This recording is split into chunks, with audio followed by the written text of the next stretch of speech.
Community and conservations. हम लोग पिछले टॉपिक में डिस्कस किए थे कि किस तरह से सेंट्रल गवर्नमेंट के द्वारा बहुत सारे स्टेप्स लिए गए जिससे हम प्लांट्स और एनिमल स्पीसीज को कंजर्व कर सकें, उनका प्रोटेक्शंस कर सकें।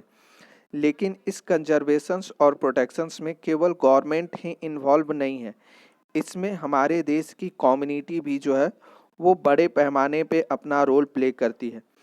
ये कह सकते हैं कि गवर्नमेंट ने आज ये प्रोविजंस स्टार्ट किया कुछ वर्ष पहले, जबकि हमारे देश की कम्युनिटीज़ इन प्लांट्स और एनिमल्स के कंजर्वेशंस के लिए बहुत पहले से, एनिशिएंट टाइम से ही इसके प्रोटेक्शंस की बात जो है वो कर रही है।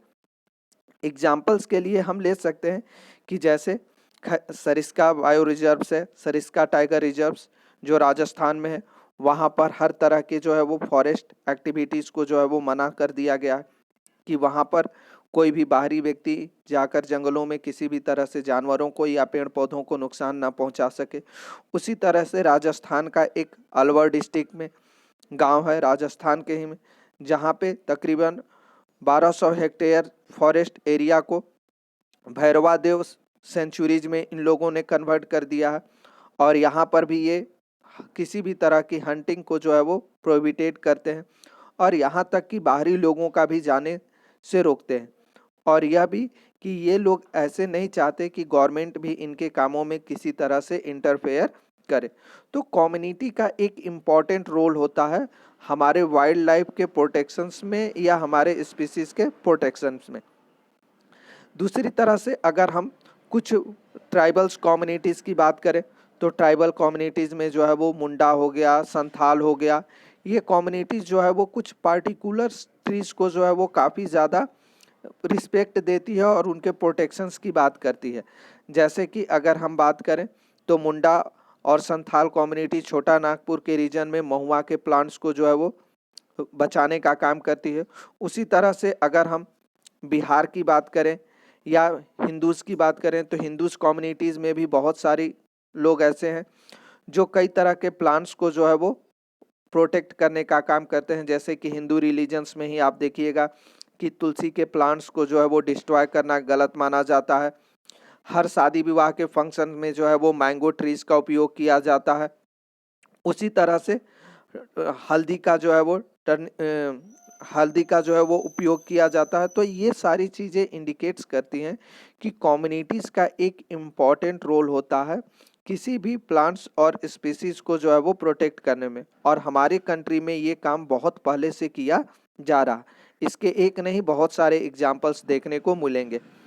इसके साथ साथ जो है वो कई तरह के मूवमेंट्स और आंदोलन भी चलाए गए जिसमें एनिमल स्पीसीज और प्लांट स्पीसीज को प्रोटेक्ट करने के लिए काम किया गया।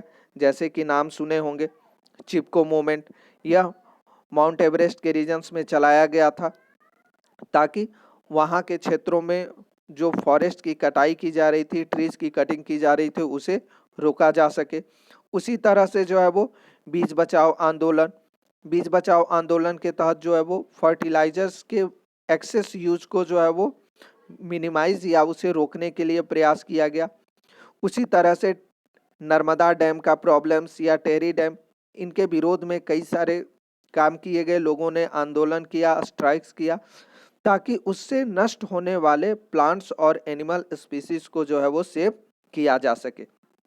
इसके अलावा भी अगर हम देखें तो लोकल कम्युनिटी जो है वो फॉरेस्ट के प्रोटेक्शंस में और वाइल्ड लाइफ के प्रोटेक्शंस में एक इम्पॉर्टेंट रोल प्ले करती है।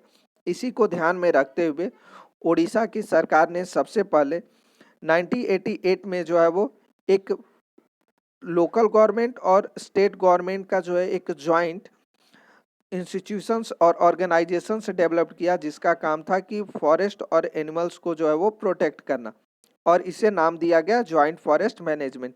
इसी पैटर्न को ध्यान में रखते हुए कई जगहों की राज्य सरकार और सेंट्रल गवर्नमेंट ने लोकल कम्युनिटीज़ के साथ मिलकर फॉरेस्ट और वाइल्ड लाइफ के प्रोटेक्शंस के लिए काम किया, जिसे जो है वो जॉइंट फॉरेस्ट मैनेजमेंट के नाम से जाना गया।